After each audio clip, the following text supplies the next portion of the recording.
That's fine. Let's go ahead.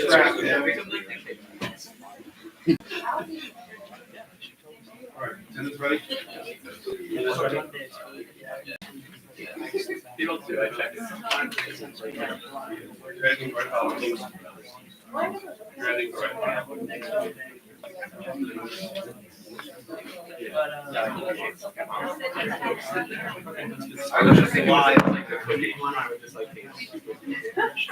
Where did I put my copy of the agenda? There it is. Chris, the Edwards campus student can't make it, but if his car broke down, Okay, fair. so if he needs to get on the phone. That might be nice. Just put him up to the microphone, I guess. The Students' Assembly will be in order for Cycle 8. Welcome back from break, everyone. I hope you're all having a good evening. Sorry that the auditorium is so packed. I hope everyone was able to find seating.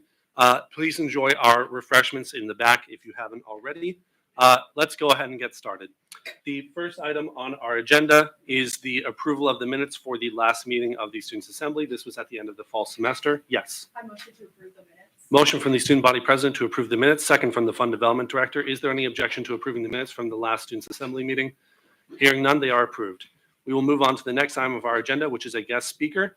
Please welcome Chris Corbett, the Director of Counseling and Psychological Services. I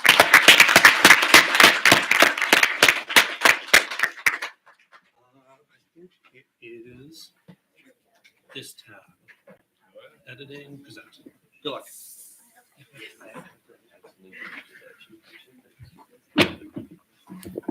Thank you for that. Very efficient. This is fantastic. It's been a little while since I've been in a Robert Rules environment. This is fun. So I'm Chris Corbett. I'm the director of CAPS, and I was invited and feel very honored to be part of your first meeting for the year. And so I just want to talk to you a little about CAPS, what we are. If you haven't heard of us, hopefully you have.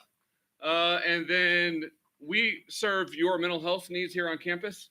And so I want to talk to you a little bit about that, what that means, and hopefully answer any questions that you might have. If I don't have the answer, then we'll make sure that I can get back to you with an answer as soon as possible. And for my friends that are part of the required student fee, a little bit of this might be a repeat, so apologies. But it's also going to be a little different. All right, so you heard of CAPS? Yeah, a little bit. Nodding heads, maybe. Yeah. All right. You heard of Watkins Health Center? All right. Excellent. Hopefully you've heard of both of those. If you haven't, we exist in Watkins Health Center. We are part of the building, but we are a separate service from Watkins Health Service, and we are committed specifically to mental health on campus. And so when you think about therapy, right, or psychiatry, medication, that is our primary service on campus. Student fees is a significant portion of why we exist. We also exist because we serve students exclusively. So we do not serve community members. We don't serve faculty or staff. It is entirely for students. It is also private and confidential. That is something that we often hear as a misunderstanding. That means that it is a bubble of privacy from the rest of the university. So if a faculty member asks a question, if your parent asks a question, if a provost asks a question, if the president asks a question, if any other position that starts with a P asks a question or anything else, that information is private. All right, that was a joke, but we'll come back to that later. All right, so what that means is everything that happens, everything that we share, with the exception of 3 legal exceptions, because there's always exceptions, right? That information is disclosed only when you have given us permission to share that information. You might be asking, what are the 3 legal exceptions? If you're not familiar with mental health care, these are the 3 exceptions that exist in any mental health care, so it's not unique to KU. If a judge issues a subpoena, we have to comply with that. We do make sure that KU General Counsel agrees with what information is being shared. If we know that someone is being mistreated or abused that cannot take care of themselves, an elderly person, a child, a disabled person, we are required by law to report that. And then lastly, if someone tells us that they are imminent risk to hurt themselves or someone else, then we have a requirement to protect that person's safety. That is extremely rare. It almost never happens because we talk to students every day about suicide and they go back to class, right? And so we are not in the business of trying to take people out of the school. As you might imagine, we're in the business of helping people succeed, excel, graduate, and stay in class. All right. So on a couple of things before I get started is a general thank you. I've mentioned already that Student Senate and the student body is an incredible part and a significant piece of why we exist. We've been able to hire additional staff because of your support. We've been able to make other adjustments that we're going to talk about here, and that all comes from your support. So thank you. I've been at KU now for about a year and a half. I've been in college mental health for about 15 years. There's a really good chance that all or most of you have been here longer than I have. It's been a privilege to be here. One of the reasons that I was really encouraged and motivated to come here is because I heard how strong the student body was and how supportive they were of mental health. That has passed my expectations. And so that, if you don't know, doesn't exist everywhere. And this is a really special group. So thank you. All right. We updated our vision, mission, and values this last year. It was really important for us because when I first got to campus, I went around, I talked to faculty, I talked to staff, I talked to students.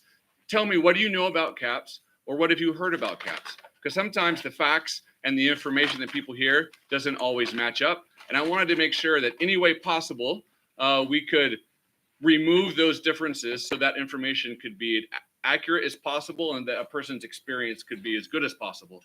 I also think for some reason that it's really important for us to be connected to students as much as possible.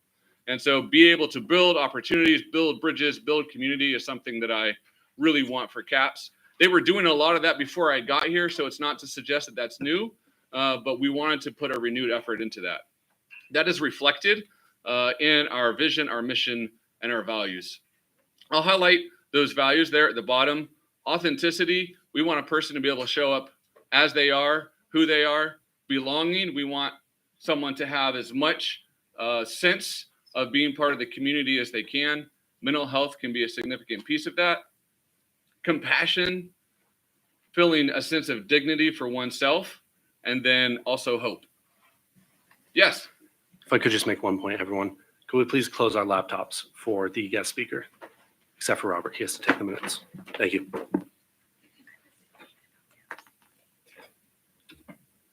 All right. I won't keep track of anything, I promise.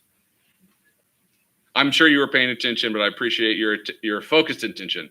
Here is our team. So we have altogether about 35 people, and we have 19 specific clinicians.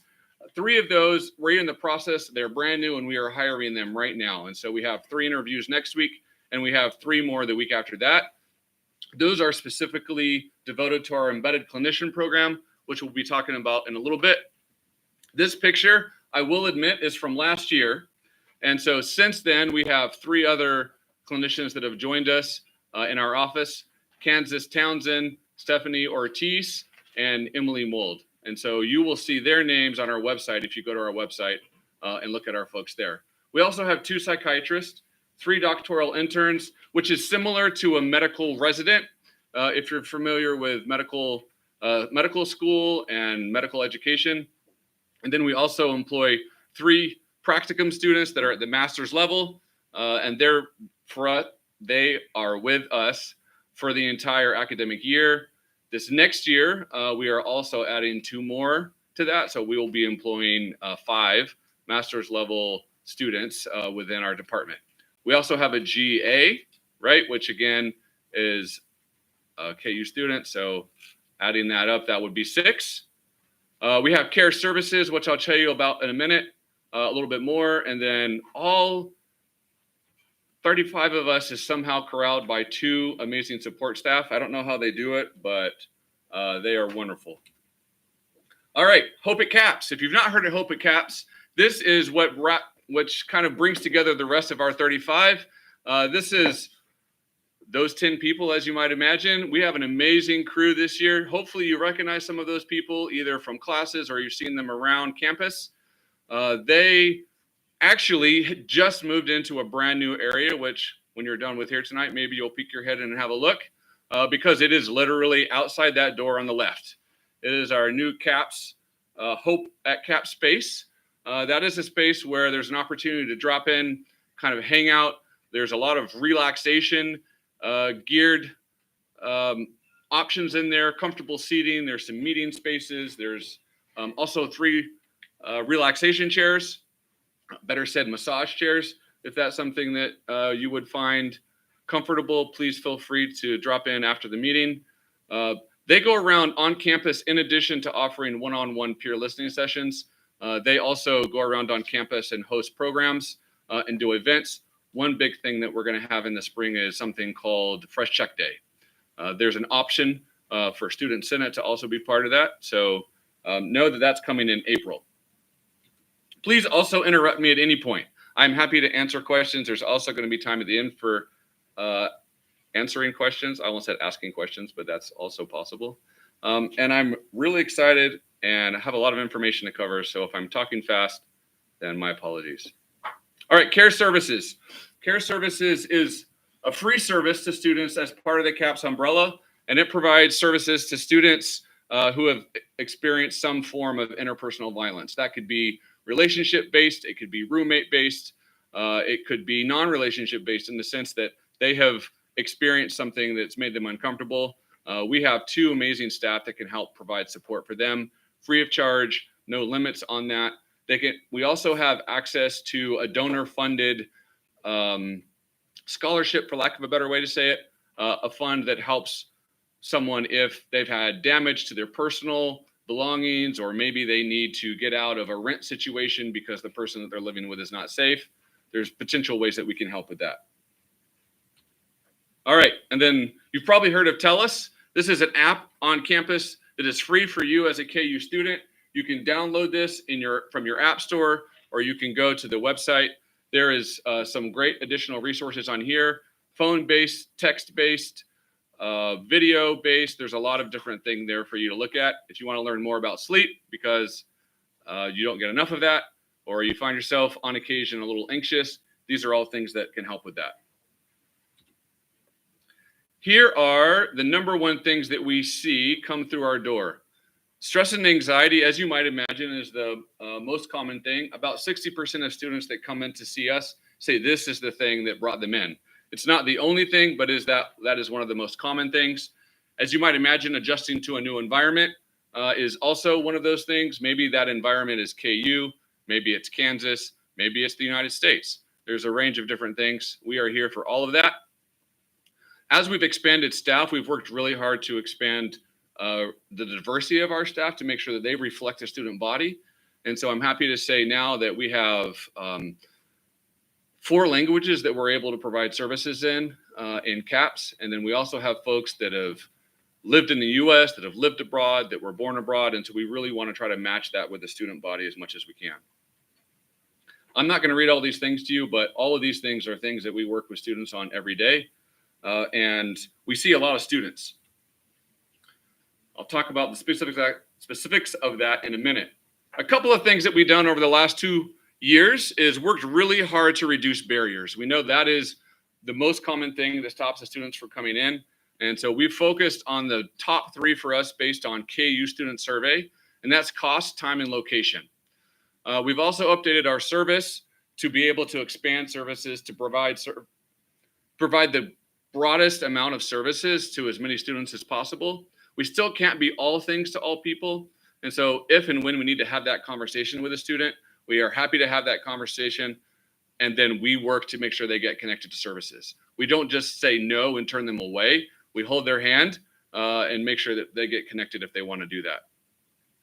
We've also updated all of our branding. We've done a complete renovation of our space in walk-ins to make it more inviting and more comfortable. And then we've also done a significant change to our Jayhawks Talk, which is suicide prevention training.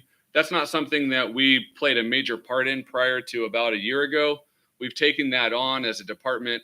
We've appointed a suicide prevention coordinator. And just in this last semester, we provided additional suicide prevention training to 150 new faculty and staff. IX accreditation is also really important to make sure that we are performing at the highest standards. And so IX is the highest standard within college mental health.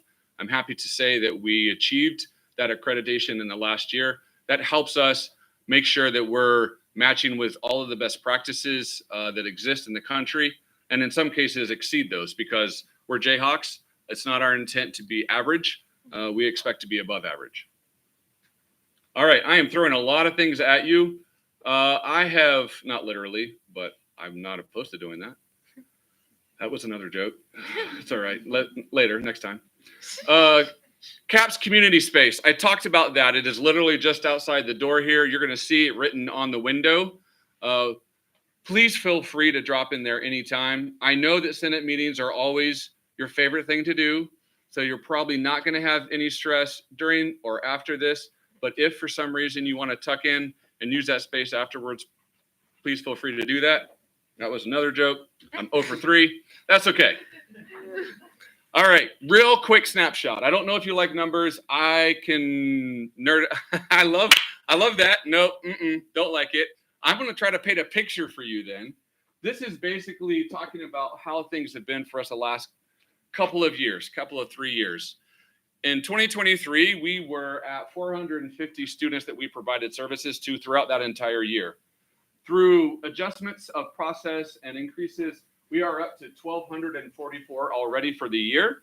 We're anticipating that it will likely be the highest year ever for the number of students that we've provided services to. We're very much proud of that, because that's the whole reason that we're here. We've also had our total number of visits steadily increase by anywhere between 7%. If we stay on pace this year, that will be 6% more than last year. One of the major things that we did was we increased same-day access. That was not something that the department historically did. We had a sense that this is something that students would use if we did that. And so, as you can see, we guessed that correctly. We had 194 2 years ago. Last year, we had 1,242, and we're 6 months in already this year, and we've almost matched that. So that tells us that same-day service is something that students definitely find valuable. We moved all first-time appointments also to same day. You don't have to schedule that anymore, because we were finding as that wait for that first appointment extended, people would no-show or reschedule, which kind of defeated the purpose of them coming in. So when you move something to the same day, there's no way that you can cancel that, right? Because you walk in the door, you say, hey, I'd like to talk to a clinician today or a counselor, and then we say, okay, fill out this information for us and we'll see you right now. All right. We've also been able to do that while maintaining the same number of individual services over time. And those are the ongoing therapy services that sound probably like that more traditional thing that you've seen on TV or in movies, although what you see on TV and movies is not necessarily real accurate as it relates to therapy. If you've had therapy in the past, you probably can appreciate that. Our group therapy has gone down in popularity. For some reason, students don't like to sit in a room with their peers and be vulnerable. Okay, hey, that wasn't even a joke, but I like it. Maybe I gotta change that up. But what that means is there's another way that we can connect with students. And so what we've done with that is we've implemented workshops. And workshops are more educational, right? There's less process, it's less personal, it's less vulnerable in a lot of cases. You can sit there and not say a thing, and it's totally cool. That, as you might not be surprised, has proved to be helpful.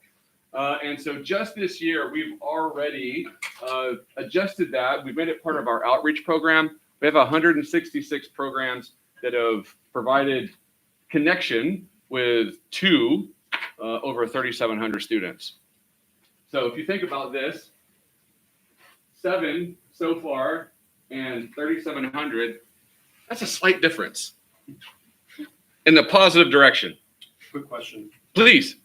So these percentages for total visits, same day individual therapy, you only have your numbers for fall. Correct. These percentages are if you double them, right? Correct. Yes. Well, this is not, right? So if you doubled, yes, that would be 5.7% increase from last year. Yes. Right?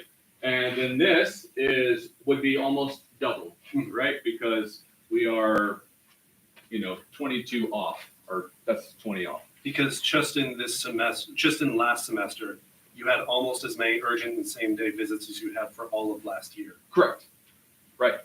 Now, and part of that is because we changed how we defined what urgent was, right? In the past, we used to say to a student, come in, you tell us what's going on, and we'll tell you if it's urgent. Does that sound kind of strange? Yeah, we thought so too. So we flipped that around and we said, why don't we let the student tell us if it's urgent? Right? Because we've had scenarios where a student would come in and say, I'm feeling like a certain way right now. And we'd be like, oh, cool. Sounds good. Why don't you come back tomorrow? That's like the worst service that you could provide to a student. At least that's my opinion. And so now we've adjusted our process. We've expanded that. We've made sure that there's more resources and people set aside for that same day thing. And so we're able to see that student that day right away and still maintain the rest of those services. And that's because we added, when we hired, we built a team that we refer to as the access team. And their primary responsibility is that same day service. All right, any other questions about that? Other than you just love a spreadsheet as much as I do? I know we all don't, it's okay. Everybody in here is a math major? Oh, come on, my dad jokes are crashing. All right, so a couple other things, and time-wise, just yell at me to stop. In the last year, we made Jayhawk check-ins, urgent, same day, and group and workshops free. 1 year ago, though, that cost money. We knew that we did not want money to be a reason that a student, we didn't want it to be a reason they didn't come in. Does that make sense? That's a lot of no's and yeses and negatives in there. But anyways, no cost, right? And so that means all of those first-time appointments, that means any crisis appointment, all of those are at no cost. And in any of those groups and workshops are also at no cost. The goal for this next year is also to make all those ongoing therapy appointments at no cost. Now, that's going to come with some partnership to make that happen. But if we're able to do that, that's going to put us in alignment with 96% of our other peer institutions that are out there. So that feels like that's something that's important to do. The other reason that it's really important to do, because when we look at students here at KU and we've asked them, what stops you from starting therapy or continuing therapy, they tell us cost is one of the most common reasons for that. In fact, it's the number one reason they don't come back, and it's the number 3 reason they don't come in to begin with, right? We feel like we can figure that out, and so that is one of our primary goals for this next year. All right, so I've already kind of gotten ahead of that a little bit, but as we're moving forward, we are looking at continuing to reduce barriers. Again, I mentioned that earlier, cost, time, and location. By having this space here in the Union, we're able to fix both location and time, because in Watkins, we're only open till 5. Here, we're able to expand beyond 5 o'clock. We're also gonna have an embedded clinician program. Those first 3 we're hiring right now. One is going to be here in the Student Engagement Center.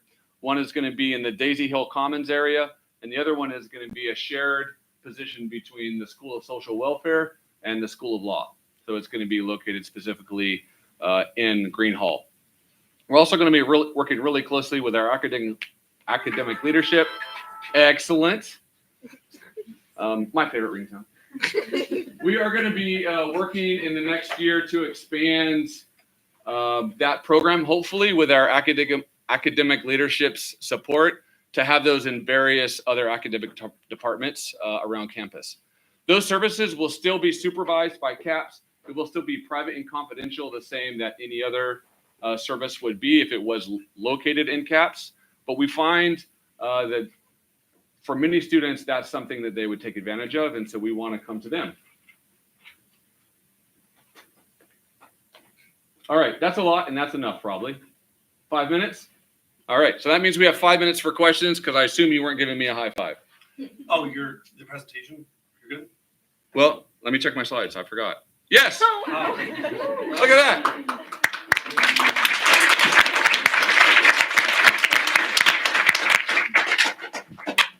Questions for our presenter? Any questions? I'm seeing a question over there. Could we please get a catch box over? Right in front of us. Catch box? Okay, this is a question, but I also just wanted to say thank you for coming to speak to us. I'm somebody who uses CAPS. Shout out to Candace. And it's really helped me throughout my college experiences. I really appreciate that you're expanding into the union. You're expanding to Daisy Hill because you had addressed it already, but a lot of times students don't show up to CAPS or don't really pull out those resources because of finances. So I appreciate that you're addressing that. But I wanted to ask, because I usually never see them, but I know that you guys have like little stickers. Have there been any actual, or not actual, but have there been events, at the union that regard CAPS, just to show students like that this is an option, that Watkins isn't just for, like I guess like physical, like injuries, mental as well. Like, have there been events like that? So we do some, and thank you also for your question and for your willingness to share your testimony. I appreciate that. I'm a big fan of Candace as well. She's For wonderful. what that's worth. So yes, we do have information that we put out. We do events around campus. One of the things I've also learned in the last year and a half is that we can also do better with that, right? And so we've worked really hard. That's where our branding campaign came from, right? That was also student supported, student informed. I do have some basic department stickers that if you would like to enjoy refreshment, I almost said retreat, refreshment at the back there, then please feel free to grab a sticker as well. We are working on being more present in social media, being more present in all the areas on campus where students are, so that this message can get out there, because we find that students are in some cases confused and not informed, and we need to fix that as much as we can. Also, personal plug, they have a massage chair, guys. It is wonderful. That's all for me. Thank you. Yes, we do have a massage chair in CAPS, and as I mentioned, also 3 over here. Yes. Hi, I had a question about your team. Do you guys have psychiatrists and psychologists, or one or the other? Great question. Yes, we have both. I'm a psychologist. And so for those that don't know the difference, a psychiatrist is someone that goes through medical school, right, and has a specialty in prescribing medication specifically for things related to mental health. A psychologist is someone that goes through graduate school focusing on therapy and therapeutic intervention. And so they are similar. They are very complementary, but they are also not the same. A psychologist like myself can't prescribe, but psychiatrists can. We have 2 psychiatrists. We have psychologists. We have social workers. We have licensed professional counselors. And we have a bunch of other just really cool people. Awesome, thank you. Sure. Further questions? Yes. I also use CAPS. I love Candace and Eric. They're amazing. I was wondering about that space over there. Mhm. What times are they open? Well, right now, it's posted on the window. It's open from 3 to 5 in the afternoons. And then we also have some groups and workshops that run in there between 5 and 6, 6 and 7. We're working on getting that information out there, like my man asked over there. And then the goal is, as we're able to kind of solidify the presence there, is to expand that to be open hopefully from about 10 o'clock in the morning to the early evening. I will tell you a secret. It's currently, we don't lock it. And so, although this is probably a big place to sell a secret, isn't it? Oh, well, it's out. So if the light's not on, then feel free to check the door. And as a member of Student Senate, I welcome you all. We have a question up here from Farzad. What are the top 2 diagnostics outside of anxiety that we're seeing among students? Good question. Depression is also a pretty common reason that we see students. Adjustment, which I mentioned earlier, is one. And then we are seeing increasing amounts of things related to experiences with trauma. That can be a diagnosis, but can also inform a diagnosis. And then, of course, the last thing that I mentioned that I want to make sure that I don't minimize is we talk to students every day about suicide, right? And so we also put a lot of time and energy into that. One thing I talked to our friends in the student fee committee last night about, that I will try to say here in a short version, is we know that students here at KU in certain areas of their mental health report higher levels of distress compared to the typical US college student. We have data that speaks to that. But on the flip side of that, in a really cool way, we also have evidence and research that demonstrates that when a person comes into CAPS, the improvement that they report back to us over time is better than average compared to your other counseling centers in the country. So we like to think that we're really having a meaningful impact there. Was there any other questions? Other questions? Yes. Can we please pass the catch box back? Thank you. I really like the expansion and everything, but I'm not on fee committee. I'm wondering how much is it costing, and what's like the increase that CAPS is asking for this year? Yeah, I assume that's a question I can answer. Yep. All right, just want to make sure. So we are asking for a $6 increase, and what that would do is specifically give us an opportunity to reduce or eliminate the cost specifically for therapy, and to do some improvements to salary in a couple of places to match them to market, particularly for our student-based salaries. Thank you. Yep. Further questions? Yes. Kind of similar to the question that was asked 2 questions ago, but just out of curiosity, I know like antidepressant usage has increased after the pandemic. Do you happen to know, like among college students specifically, what the like use rate is? Yeah, so we are part of the JED Healthy Campus. It's a four-year strategic plan based exclusively on mental health that we started up in the spring. As part of that, you may have taken place in a student survey that went out last spring. In that, we asked students here at KU, it was a sample of students. We couldn't send it to all students, but based on that, approximately 40% of students indicated they had used medication at some point here specific to KU, but which is slightly above the national average, which is at 38%. Thank you. Any further questions? Okay.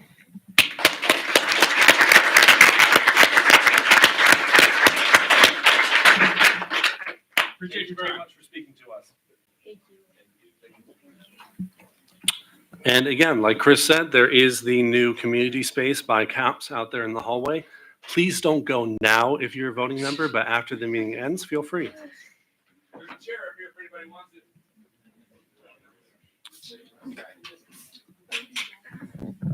We will move on to the next item on our agenda, which is officer reports. The student body president.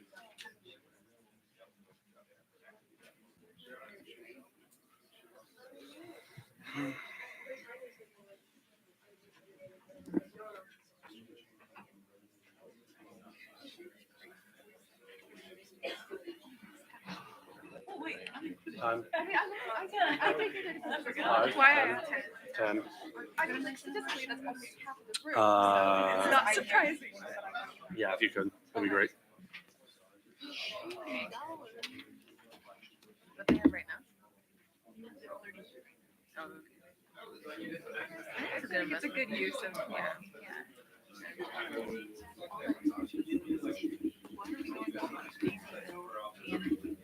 Because like most students would be on campus, if they need that resource, I don't think that Daisy or one of But how much of the expansion is costing us money? Because it sounds like you're just sending a representative. Okay, I'm gonna go ahead.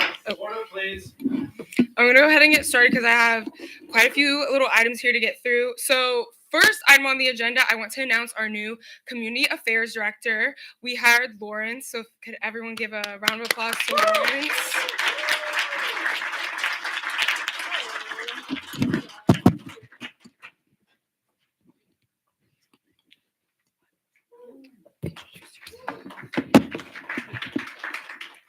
Hi, my name is Lawrence James Sandu. I'm a junior majoring in behavioral neuroscience.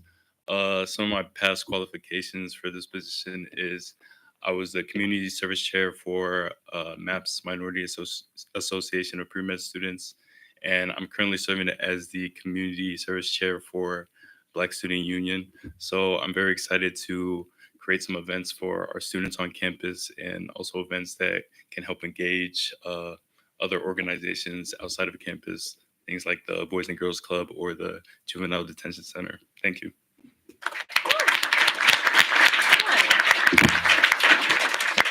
Okay, yeah. So if you have any ideas or anything, feel free to reach out to Lawrence. So just some platform related updates. My government relations director, Molly, has been working with the mayor of Lawrence to create a student seat on the city commission. I brought this up last semester as something that she was working on, and so she's coming to the final stages of it. So it will be implemented by the end of this academic year. And actually, tonight she has a bill that she is going to be presenting about this to set it in stone into the Constitution. So make sure you all pay attention to that and engage and ask questions so that then you can make a well-informed vote on that later tonight. Shake Smart is officially happening. It's going to be open in the rec center fall 2025, and so that's been fully approved by Union and Dining Services and the rec center. So they're going to start construction working on that this summer. So that's something for you all to look forward to next fall. And now some non-platform related updates. So me and my treasurer, Ethan, and my fund development director, Hamp, and my outreach director, Casey, we attended the Kansas Student Government Conference. That was January 24th through the 25th.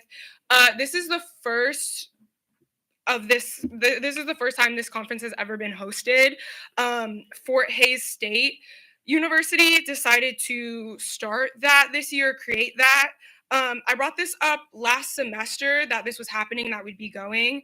Wasn't really sure what it'd be about. So we attended that, and we were the only institution of the 6 other Kansas public institutions to go, other than Fort Hays, who was hosting it. All the other schools that went were like the community colleges and the much, much smaller institutions. So really, we didn't really have much business being there, but Student Affairs wanted us to go, and so they paid for us to go, so we were able to go. And it was really cool getting to meet with other Kansas schools that we don't normally engage with, because we only engage with the main 6 other public institutions, K-State, Pitt State, Emporia, etc. And then, of course, the other Big 12 institutions. We don't really engage with the other private institutions and community colleges in Kansas. So it was cool getting to see them, but we operate on a much different level than they do. We're a 35,000 plus institution, and a lot of those other schools, their student enrollment was like less than 1,000. So it's very different. So we will not ever be hosting that conference, and we'll never be attending it either. We've kept it out of our budget, and so we're not gonna be doing that because, again, we just don't really have much business being there. At the end of February, I hosted a presidential scholarship giveaway at the KU versus UCF men's basketball game. This really cool opportunity. I did this during the student pregame show. I did a raffle and picked 5 students, and so the first place got $1,000, second place got $350, and third place got $150, and then fourth and fifth got some student senate merch. So that was really fun, and I'll be doing this again at a women's basketball game. So if you guys want the chance to win some money, you can sign up for the raffle to be a part of that. But then also, you guys should just go to the game to support our women's basketball team. That'll be on Tuesday, February 18th, and it'll be KU versus UCF women's basketball game. And it's also International Student Appreciation Night that night. So for those of you international students and international student senators, they're going to be having a pregame little reception for you all in Allen Fieldhouse. So you should also attend that, because that'll be fun. State Higher Ed Day is coming up. That's next Wednesday, February 12th. And we are taking a record number of KU students to this. We're taking about 35 students. And KU will be meeting with the most senators and representatives out of all the other 6 public Kansas institutions, because we're also taking the most students. We'll be meeting with about 40 senators and representatives, which is a really awesome opportunity for us to be able to advocate for our fellow students. And we had our training for that tonight. Kelly Witten helped us with that training. She's the Associate Chancellor for State Relations here at KU, so it was really great having her be able to train us and answer questions. And the topics that we'll be advocating for at that are OER, open educational resources, Apply Kansas Days, and a student regent seat on the Kansas Board of Regents. We have an event with the BSU coming up. Casey, my outreach director, he's been working with the BSU on this. It's called Spread the Love. It'll be next Tuesday, February 11th from 5 p.m. to 7 p.m. in the Sabatini Multicultural Resource Center, which is the building over here on this side attached to the Union here. If you're looking at the Union, it's the building on the right. You can also get through there through this little back hallway here in the Union. So you guys should go to that event. That'll be really fun. And we have Big 12 on the Hill coming up. Molly, my government relations director, has been working to set up all of our meetings for this. This is again where we go to DC with all the other Big 12 institutions to advocate on behalf of students. Our advocacy points this year, TCU is the school that's hosting it in DC, and the advocacy points that they picked for us this year are pathways to employment and college affordability. So that's what we'll be advocating on. If you guys have any other things in specific that you want us to take to DC with us, let us know. That's pretty much all I have for you, except one thing. I'm sure as many of you know, election season is coming up. And so the date that opens for declarations, if you want to run to be a senator again or whatnot, that is February 17th, in about 2 weeks. And it's also President's Day. So just for y'all to know in case you're interested in doing this again. That's all I've got for you. Any questions? Questions for the student body president? Seeing none, thank you.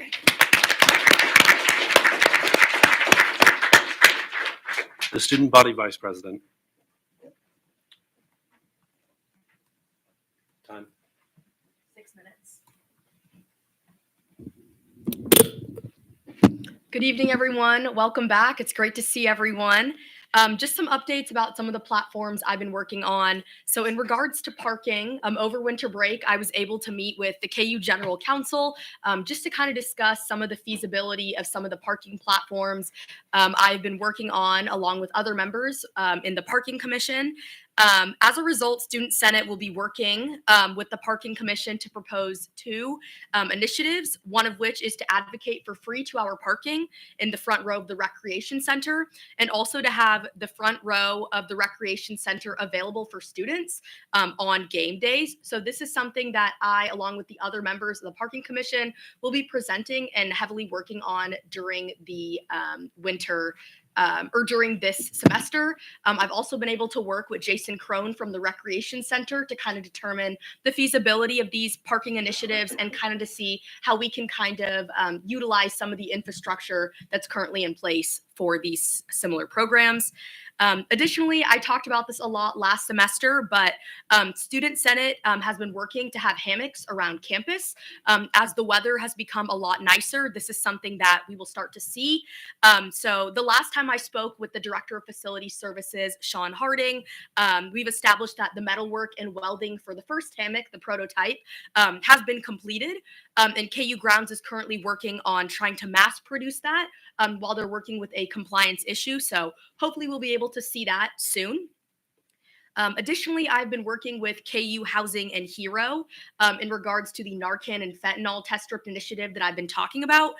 So we will be doing an educational presentation at the next RA meeting on March 4th at 7:30 p.m. in the Gray Little Hall. At that, I've asked someone from Hero to give us a presentation to the RAs, kind of just about how to use Narcan, but also to provide them with some more educational information on fentanyl test strips, and also kind of how to mitigate the opioid crisis that we're seeing in students our age.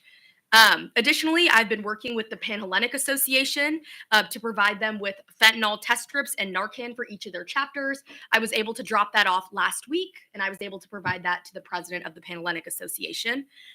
Lastly, merchandise is available for pickup. I was actually able to distribute it to everyone right before we were able to start. If anyone has any questions regarding reimbursement checks, please feel free to shoot me a message. They should be available either by tomorrow or Friday for pickup in Matea's office. I'll be sure to send out more communication about that in the Teams channel. Does anyone have any questions? Be more than happy to answer. Questions for the student body vice president? Seeing none, thank you very much. Thank you. The graduate student body president. Time? 2 minutes. Hi, everyone. My name is Brendan. I am the graduate student body president here. Since the last time that we all had met, some of the things I've been able to work on is the Student Advisory Insurance Committee, where we advise Kansas Board of Regents schools what the students are wanting to have insurance look like for this next fiscal year. And so we're going to have new premiums coming out for the next academic year for starting August 1st, 2025, and that will be in effect from August 1st to July 31st, 2026. I'm not officially able to announce what they are, but I think there'll be some. If you are on the student insurance here at the University of Kansas, you should expect to see some improved benefits. That's all I can really say to that. In addition with that, I've been having to pay a lot of attention and work with different the International Advisory Board and LSS and just all graduate students combined because of the new executive orders and that are coming into place that may be impacting international students here on campus and what their graduate research is and what their rights are here. So it's just some of the things I've been working with this past semester, or so far this semester, as well as fee. And yeah, that's about it. Does anyone have any questions for me? Questions for the graduate student body president? Seeing none.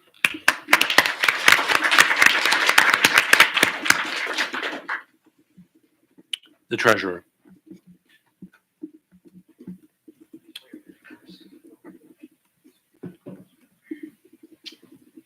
All right, good evening, everybody. Hope you all had a good start to your semester. I don't have a lot to say. When it comes to Wednesday night funding, we have currently $22,350, and that does take into account the veto of the Engineering Expo bill, so that money is back into the fund. Also, if you have not done already, there is a required student fee survey. It went out on Friday of last week. Information in that survey helps us make decisions for allocating the student fees. It closes tomorrow at midnight, so please all complete it after this meeting and encourage your friends to do so as well. Yeah, that's all I have actually. Sorry. Any questions? Questions for the treasurer? Yes, question back there. Could we please get a catch box back? Catch box? Yes, great. Thank you. What exactly happened with the Engineering Expo bill? I know there were some questions. Was it just that it wasn't for students? It was veto. I mean, like about the bill in general. The Well, I name mean- probably defer to the name for that.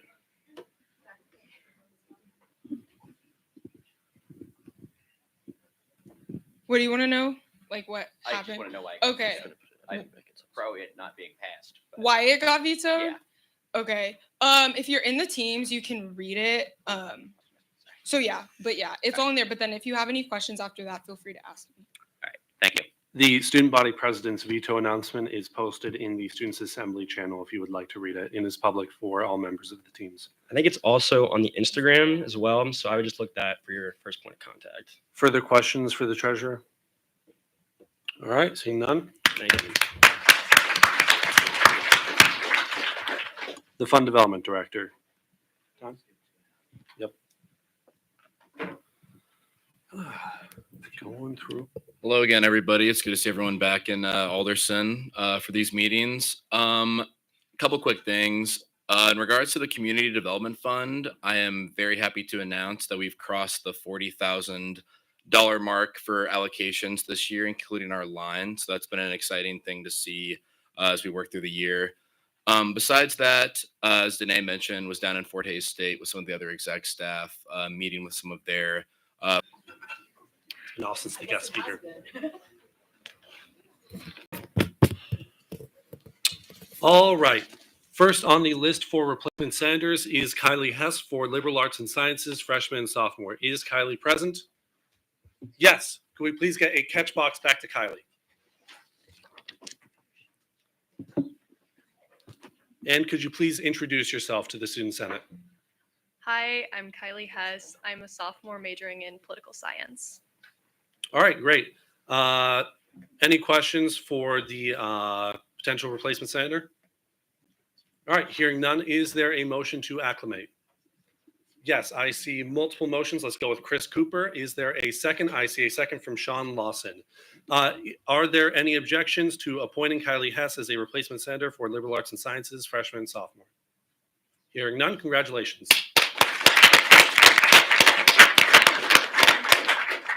Next is Mark Harley for Education and Human Sciences. Are they present? Oh, yes. Sorry, I had to look down for a moment. Are they present? Yes. Oh, yes, I'm sorry. Could we please get a catch box over? And could you please introduce yourself? Hi, my name is Mark Harley. I'm a secondary education history and government major, and I'm a junior. Okay, great. Any questions or motion to acclimate? I see a motion from the student body vice president. Is there a second? Yes, I'm seeing a second from Nathan Binstock. Okay. Is there any objection to appointing Mark Harley as a replacement senator for Education and Human Sciences? Hearing none, congratulations. Next is Ben Shea for the School of Music. Yes. And please introduce yourself. Hi, I'm Ben Shea. I'm a sophomore, and I'm hoping to represent the School of Music. Fantastic. Are there any questions or is there a motion to appoint? Yes, I'm seeing a motion. I'm seeing a second. Is there any objection to appointing Ben Shea as a student senator for the School of Music? Hearing none, congratulations. Last is Liz Peterson for the School of Engineering. Robert, I believe you said is not present tonight. I can speak on behalf of her. Oh, sure. Go ahead. Hi, everyone. So I'm speaking on behalf of Liz Peterson. She's a junior chemical engineering student. I texted her, and I don't think she knew she had to be in today, but she's very passionate about Student Senate, and she did run in the election last year, but unfortunately did not win a spot, but she really did want to commit this year and really wants to show up and be involved. Thank you. Are there any questions or is there a motion to appoint? Yes, sorry. Motion and second. All right, great. Is there any objection to appointing Liz Pearson as a student senator for the School of Engineering? Hearing none, congratulations. All right, let's move on to the next item on our agenda, which is regular legislation. First up is a bill to fund KU Opera. This is a bill for Wednesday night funding in the amount of $3,800. We are looking at the motion amended by the Finance Council. I will go ahead and pull up their presentation.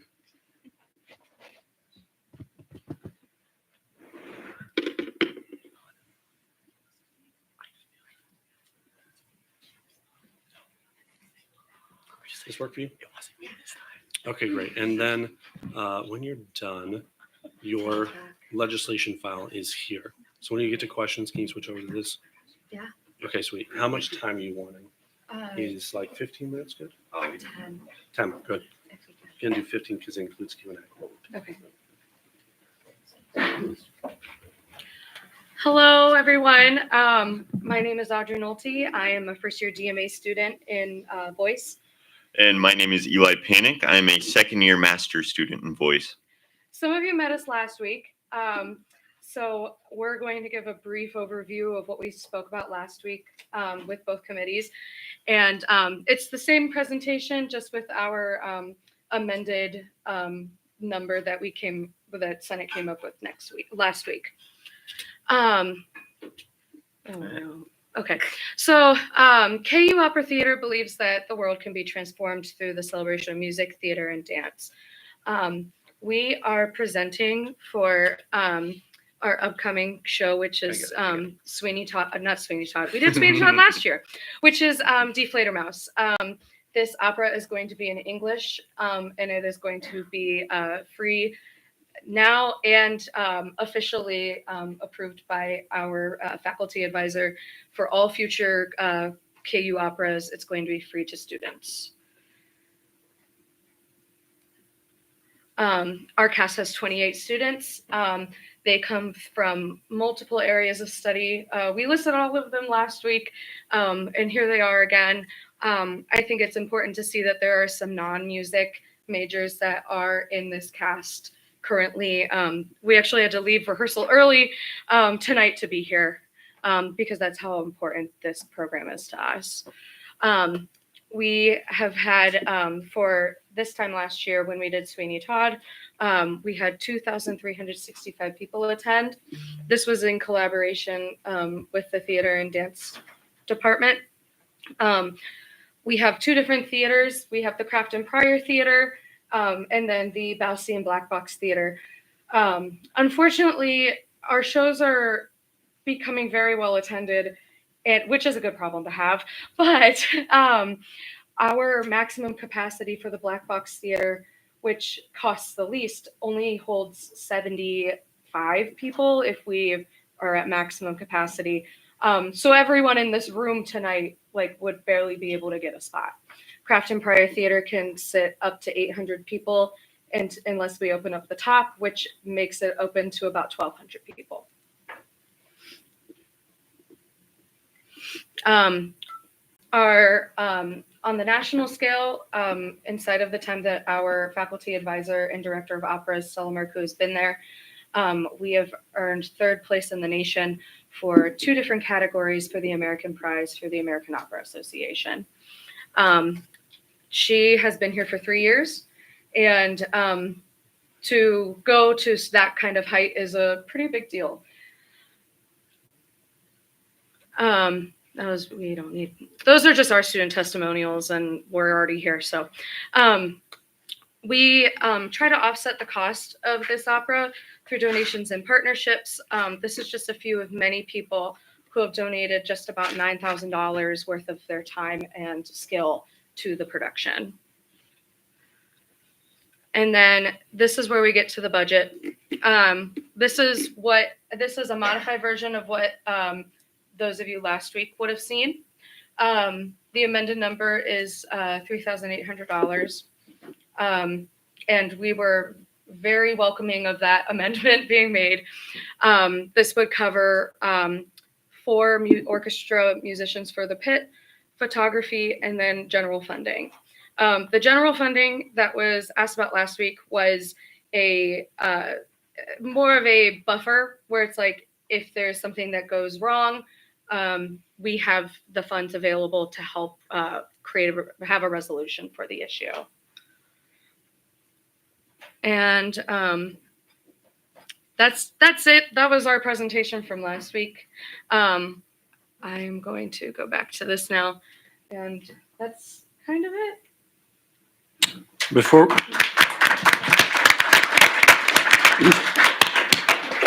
we get into questions, I will briefly pause the speaker's time, recognize the chair of the Finance Council to explain the amended figure reached. Yes, so we amended this from 9,050 down to 3,800 at the, I believe this amendment was recommended by the student body vice president to fund 4 of the musicians for the orchestra, cover the photography fee, and then the $100 of general funding. And so we thought that this was a reasonable, and we worked with KU Opera's presenters to come up with this number, but this is what we determined would be a reasonable amount that we could fulfill given our funding situation and what they were looking for. Thank you. We will return to speaker's time. Are there any questions for our presenters? Yes, I'm seeing a question in the back. Could we please pass the catch box back? Oh, and when everyone speaks, could we please get name and position? I forgot to say that earlier.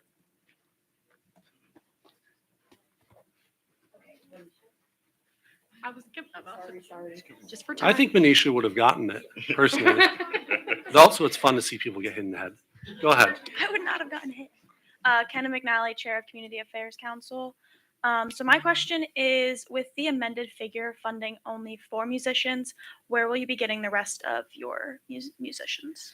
Wonderful question. So we have 11 pit orchestra musicians as of right now. We spoke with, when we were speaking with the Finance Council last week, they were like, is anyone able to do it pro bono, or are we able to get any students? I found out the answer to why we couldn't have students, which is our orchestra every other year is given to the theater. This is the year that they are given to theater and dance. It is also worth noting that they just got off of a European tour, and they're also going to the Kansas Music Educators Association conference at the end of the month. So it's just way too much for them. We did get a student percussionist. So that takes off one of the 11 pit people because since they are a student, they would be doing it as a credit instead of for money. But we're still working with other people to try and get more pro bono and donations. And we're also trying to work with the School of Music to try and manage the deficit a little bit more. Thank you. Further questions, Manisha? That was good. Premature clap. Go ahead. I had a quick question. So you had mentioned that you were free, like the show was free now, but before, how much was it? And like cost to students, and how much like revenue were you guys bringing in? Yeah, so beforehand, we were charging students the standard rate, which would be, it's between like 20 and 25. Unfortunately, I wasn't here last year to know what they charged for Sweeney Todd. The difference between this year and last year also was the theater charges us to use the facility, and they also charge students like as the theater of like the School of Theater and Dance. So when we were charging tickets, it was multiple schools kind of at play with the faculty and the deans and all of that. But we want to have, regardless of in the future, if we are asking for funding from Senate or not, this is actually our first time ever asking. And we care that opera is reached by all. We're doing Deflator Mouse, which is typically German and English, so more people can understand it in the state of Kansas and from all over. So we're hoping that regardless of if we ask in the future or not, we can share the wonderful art that is opera with everyone. Absolutely. Thank you. Yeah. Any other questions? Sorry, any further questions? Student Body Vice President. Thank you so much for your presentation. I had a question kind of just in relation to the discussion we had with Finance Council last week. So obviously the amended budget is to kind of decrease the number of professional musicians that you'll be able to have. And I know we kind of talked about having the opportunity to have like students or other volunteers kind of help kind of bring that musicality to the production. Is that still something that you guys could do to supplement the other musicians? Yeah, so we're in the process of trying to get that to happen. Last week, I think I mentioned that the Bales Choral Society, we also reached out to them to see if they would be willing to help us out, maybe do some things pro bono. Since they are such a new faculty organization on campus, they were like, not this time, we're a little bit overwhelmed, but they're open to it in the future. We also have reached out to multiple people that are faculty members at the School of Music, and we're trying to get more people involved there and have more of a collaborative effort across instrumentalists and vocalists and music ed. So that is kind of what we're starting to do. And I'm hoping that we can get more than just one student playing percussion for the show, but we're still asking. Further questions? All right, seeing none, thank you very much.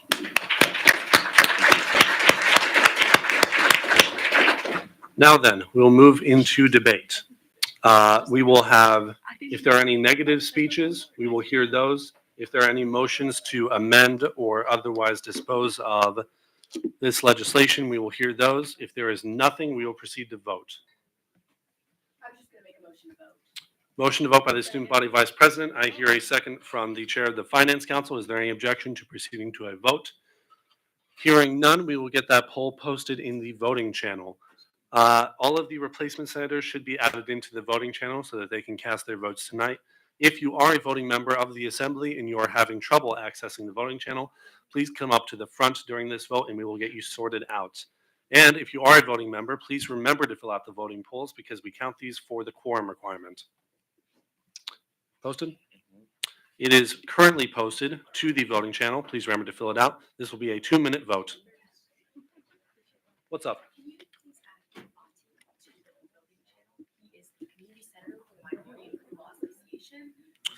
Yes, I believe I just reached out.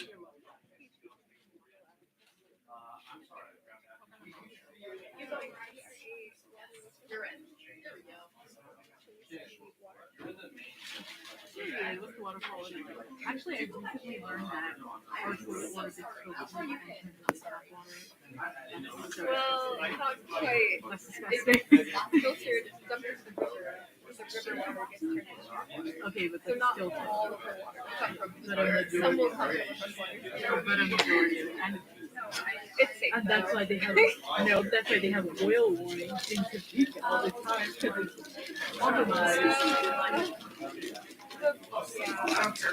You need to fix that. We need a new one. Why can't they just have like misinformation right here. Why can't they have 2 separate lakes and one features water? We would accumulate out of our system. We wouldn't have water to drink anymore if we didn't clean it. Yeah, we clean it and then we give it back to the toilet. To the toilet. Yeah, and then we clean the tap water and give it back to the tap. That was our yeah, But it's a lot less road. yeah. Be glad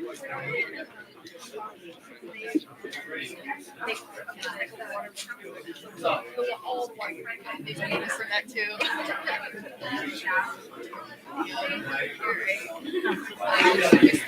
That's so disgusting. I would never want to drink water again. Wait, they do the same as the Diet Coke. That's not recyclable. No, that's so cool, your project. So water engineering, is it like more local or is it like Flint? Yeah, but you're fine. Yeah. Happy Valentine's Day, Cookie. Why? You didn't like it? Okay, great. Let's get back in order. Order, please. Order, please. On the question of passage of Bill 2025-044, in favor 50, opposed 1, abstaining 4. Accordingly, this bill is passed.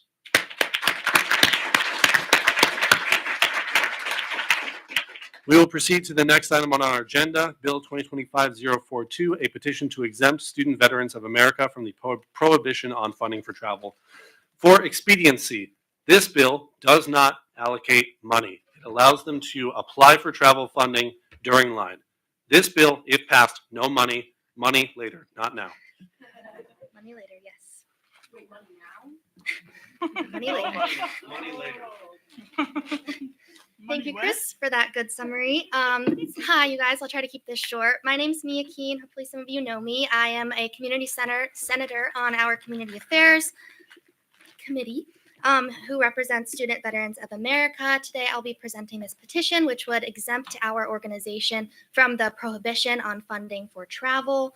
So as you may remember, we just recently created this exemption process for requesting to be an organization exempted from the travel rules in the Constitution at the beginning of the year. We are actually the first organization, as far as I know, to jump on this, which should show you a little something about how important travel is to our organization. I would also like to assure you, as Chris pointed out, that this exemption only lasts, well, he didn't say this, but it only lasts for the upcoming academic year. So we would actually have to re-exempt every single year. So this really only applies to next year. And any actual funding request for money would be coming again next year. So you would have to see it probably from me. Now, just a little bit about our organization. We are the only organization specifically for and inclusive of all military affiliated students. Our campus is one of 1,600 chapters across the nation, which is something we can hold over K-State since their main campus doesn't even have a chapter. So our overall organization is meant to build on military-based skills and experiences and connections within the collegiate environment so that people can use their intersection of military identity or affiliation and their student status to work on future and career building. I will admit that at the moment, our organization on campus is a little bit lacking with our engagement here. And it has been kind of since COVID. I think we had a drop off. And since we've had some unforeseen officer and supervisor changes at the beginning of the year, which we have now fully sorted out, which is good. Especially, we actually got somebody who worked at our military affiliated student center, which is where our organization is based and works out of mainly. He graduated, was a student employee there, just graduated, and then came back as a supervisor role within the Mask Center. And then he is actually our new supervisor for our chapter, which is great, seeing as he was in SVA as a student and found a lot of great just information and benefits from that. So he's going to be super helpful for re-energizing our organization. So now I'll explain why travel is so essential for this, even as we talk about what we can do for our students here on campus. So I was actually fortunate enough to attend the national conference, which is mentioned in this petition last month, and I can't begin to describe how much I got from the experience. So my only military connection actually is that I'm a dependent of a retired Marine. My dad was out of the service long before I was even born, so I felt a little nervous coming in kind of on my own, just with him going to this conference back at home in Colorado.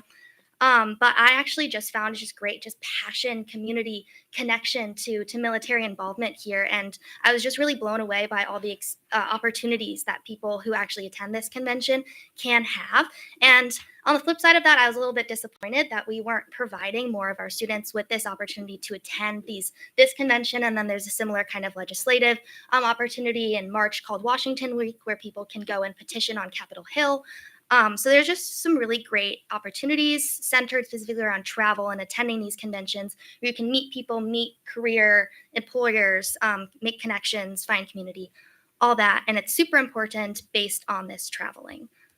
I also wanted to say finally that the major reason we really struggle to send so many students also, and the reason we are turning to Senate for funding and why I was so excited to hear this kind of petition process just was created this year, was that the registration fee is pretty high for this event. It was about, off the top of my head, $360 or so for my registration, and that was for the student pricing, and that was the early window. So we actually, since our supervisor was kind of switching around, he didn't get access to the financials in time for us to get into that earlier window to send more students. So that registration basically doubled up to $700 something, which is why we didn't want to pull from our smaller budget and send more students.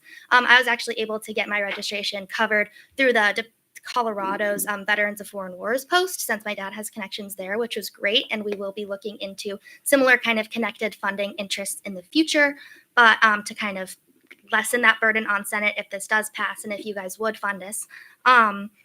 But yeah, we do. So that $360 fee can be really big when we're pulling out of our smaller budget, which is really just about $2,000 that we get from our annual Vets Day 5K fundraiser that runs through our military center on campus. So we get about $2,000 from that. But as you can imagine, we try to use that for our events, for pizza, to bring in people at our meetings, and just especially if we want to expand, that means more pizza, and hopefully we can also pay some people, give some stipends if they want to do presentations to our students as well. So yeah, it would just be incredible if you would provide us the opportunity in future to ask for funding. Thank you. Any questions?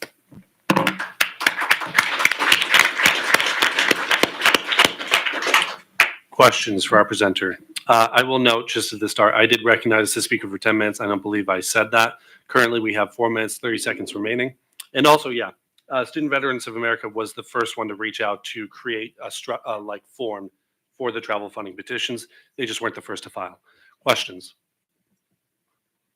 I see a question in the back. Chair of Community Affairs. Oh my God. Kenna, Community Affairs Council Chair.